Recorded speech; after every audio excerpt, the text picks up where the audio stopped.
bar is open, so let's do a review of the Radeberger Pilsner.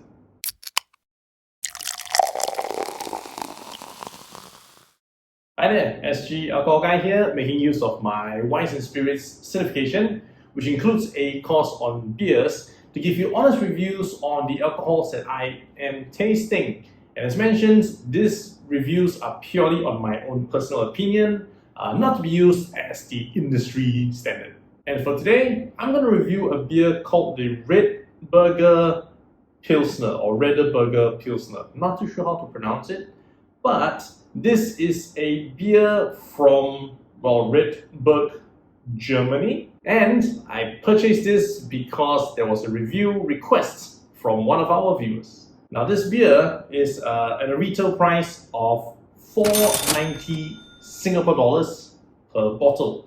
You can also purchase it at 24.60 Singapore dollars for a 6-pack, but I got just the one. And for that price, you will be getting a 330 ml bottle with 4.8% alcohol content. And the ingredients are water, barley, malt, and hops. So while it does have a bit of gold, on the cap, the neck, the labels, it just comes across as a bit of a simple beer. But let's see.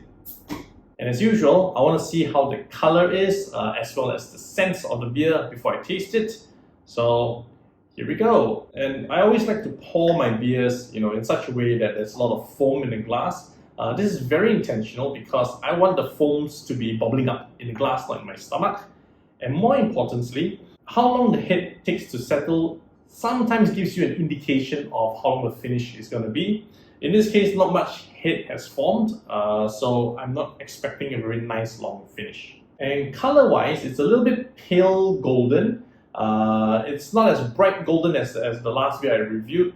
This is more pale golden, but it's very nice and fizzy as well, despite the lack of foam.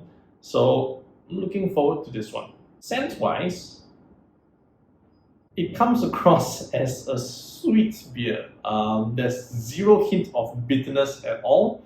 I can smell the sweetness of the beer itself. So let's see if the taste is as it smells. Taste test of the Radeberger Pilsner.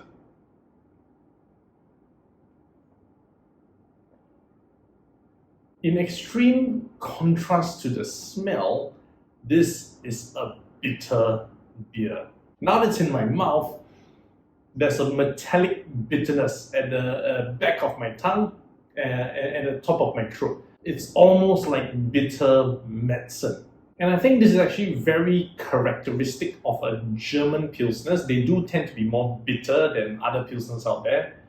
Case in point, Carlsberg, the mass-produced beer, is actually a Pilsner, and that comes across as a little bit more sweet compared to bitter. So I guess this is probably more of the way Pilsners are meant to be created, but it's a really bitter beer. However, the bitterness does disappear after a minute or so, although it doesn't leave behind any lingering sweetness as well. So all in all, this Radeberger Pilsner is an extremely bitter beer the moment it enters your mouth. It lingers on for about a minute, but then there's no trace of it left. So this is probably a beer that I would choose if I want something really bitter. But then again, I do like a lingering finish, or I do like a more memorable taste other than just pure bitterness. So in my opinion, this will not be a beer that I would go for in quantity. Hey, thanks for watching up to this point. Now, I just want to state that all these reviews are based on my own opinions and my own taste preferences. But do let me know what you think about the Radeberger Pilsner. If you've come across it, let's compare some notes. If you like this bitter taste of the beer. More importantly, if you're still watching up to this point, do hit the like button and of course the subscribe button. To support the channel. And while you're at it, there's also the notification bell that notifies you when I have new videos. I do have 2 new videos every week. And of course, as usual, happy drinking!